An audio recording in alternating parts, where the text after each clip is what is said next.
There's some people who don't resonate with loud trauma stories, not because nothing happened to them, but because what happened was quieter than that. If you've ever wondered why certain moments ache even though you had it better than others, this space is for you. Nothing here is about what's wrong with you. This is about what formed. I want to say first that this is not for diagnosing yourself. It's not for labeling others. It's not for forcing expression. And it's not for making sudden changes. There's no assignment here. Tell me, do you often feel unseen, even when you're present? Do you struggle to take up space without guilt? Do you wait to be invited, even in your own life? Does being overlooked hurt more than being criticized? These are patterns that formed as a result of your environment. Let's talk about why they formed. Some children grow up in environments where harm isn't obvious. There may not have been yelling or hitting. There may not have been clear abandonment. Instead, there was inattention. Adults were busy, emotionally preoccupied, overwhelmed, or focused on louder needs. And the child learned slowly and quietly that their presence didn't register. So they adapted, not consciously and not dramatically. They learned to wait. They learned to observe. They learned to minimize their needs and stay out of the way. Not because they didn't matter, but because nothing seemed to happen when they reached out. This isn't a personality trait.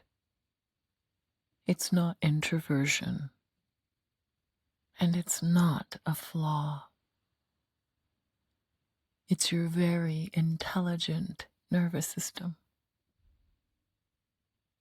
When a child's bid for connection doesn't receive response, over time, the body learns something very specific. It learns that expanding isn't safe. Instead, the system chooses stillness, quiet, self-containment. These aren't signs of weakness. They're signs of adaptation. The body didn't shut down because it was broken. It became efficient at not asking for what didn't arrive. This archetype is the one who learned to read the room before speaking,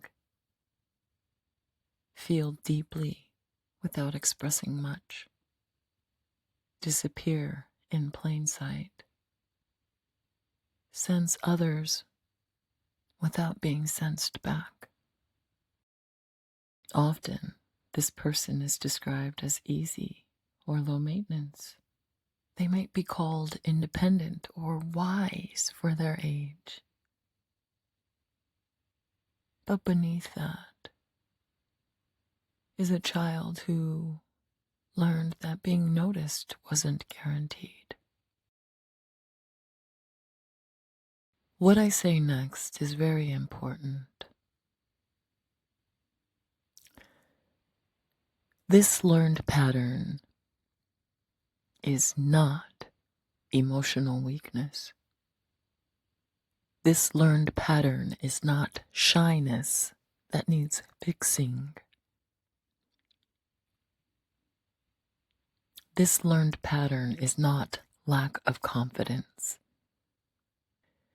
This pattern is not something to push past. And it's not something that heals through self-criticism and or forced visibility.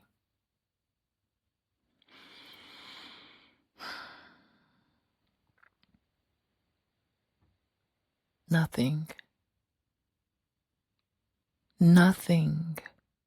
is wrong with your quiet. Nothing is wrong with your sensitivity.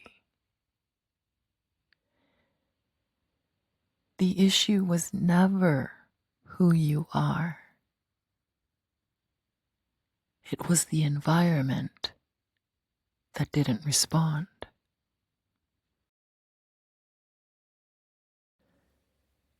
We're not excavating memories today.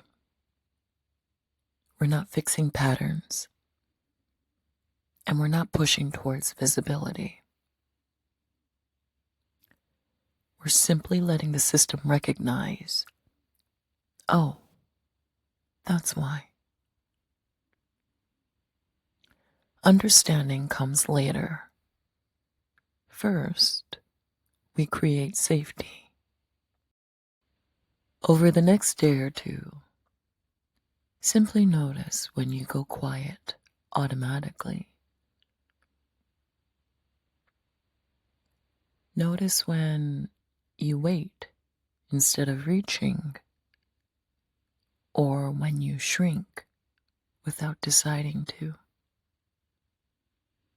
Not to stop it, and not to change it, just to see it with kindness. Because what was unseen then can be seen now. This isn't about what's wrong with you. It's about what formed. You didn't disappear because you were invisible. You became invisible because it kept you safe. And there's nothing shameful about a strategy that helped you survive. We're not undoing anything yet. We're just learning how to listen.